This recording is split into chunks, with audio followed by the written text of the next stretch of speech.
quỳ ta trôi na đấy ha ta đâu hôn mà ta đâu hôn mà ta đâu hôn mà đâu hôn nếu ta đâu ta hôn mình vậy đấy đó ai đi chơi nè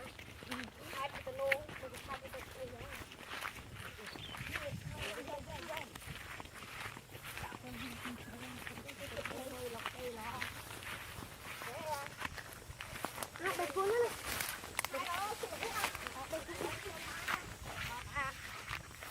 Hãy subscribe cho kênh Ghiền Mì Gõ để không bỏ lấy tay lọc tay lò đây được hai bên này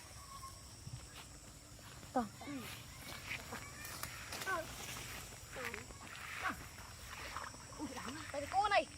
tay cô nào thả ra cái bông lỗ vào ngay cái bông lỗ vào ngay ai chọc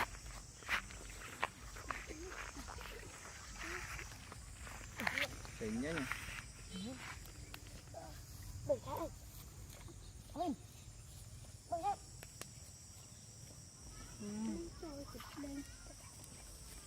tay lò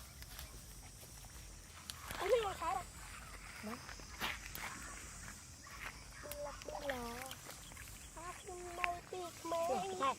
anh đây phun chứ không các anh đi lúc đó coi Bà trám à.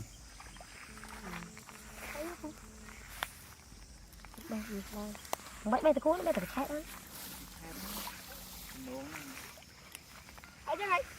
Bà trám á chắc xây vừa ra chắc xây thì lúa cái trâu đưa tay rồi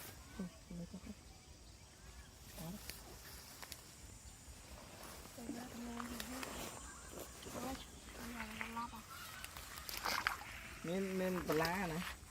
ở đây làm mà giang tiếp tôi điên lý bà la chơi mày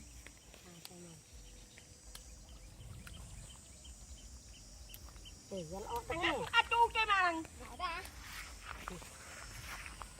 bạn ơi chơi này thế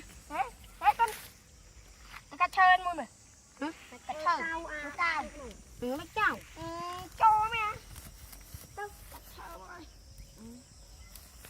cá chơi nó mới cả làm mình lóc lắm lấy tay lóc tay lò quay po cái này ông quay cái này ok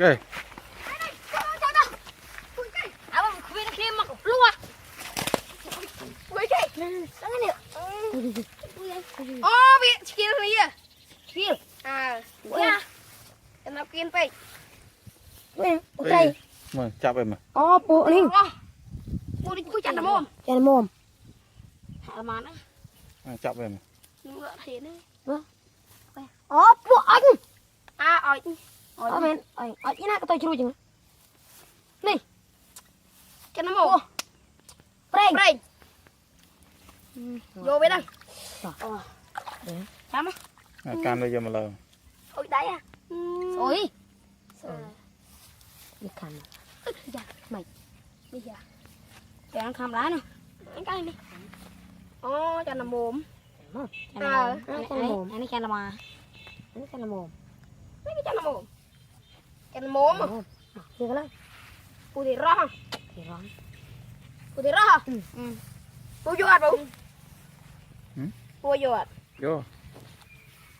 thôi bạn dễ đi nó cái tính này lấy bay lóc bay là chặt nó mồm cái tươi này u thì rõ ngon này giá mờ kia về tông nó nè đi lường tùng đấy u mày nó màu nè u bạc bì dạ thầm họ đã trời lâu làm đấy trời lâu rồi bạc bì à anh con thì bạn như vậy ai thằng ai chưa được gì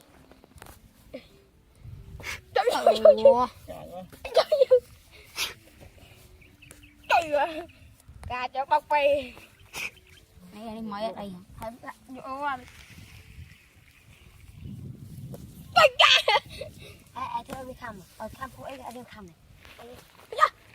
lươn mát vậy không em đây đi khăm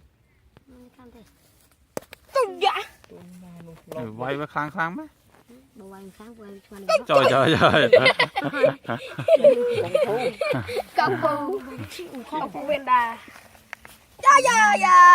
dạ bà nó các bác con nhờ Ô này Scorpio này ớt à. sao buồn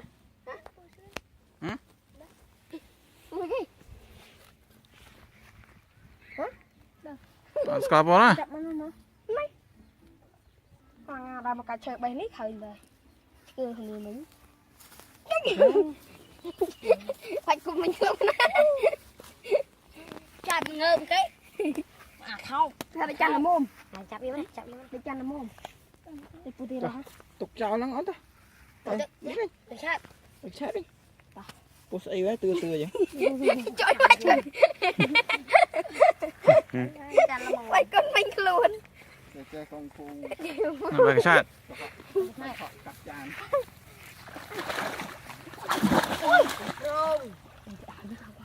Ê tự cái đầu. Vì mà đai nó từng đông cho nên đây cái đầu. đang ở lơ đó này Tí nào vô cặp mà bà lên. Chậu à. anh ba lên ghế hai gai đâu bây giờ chưa bay sát nhé quay coi sao bây giờ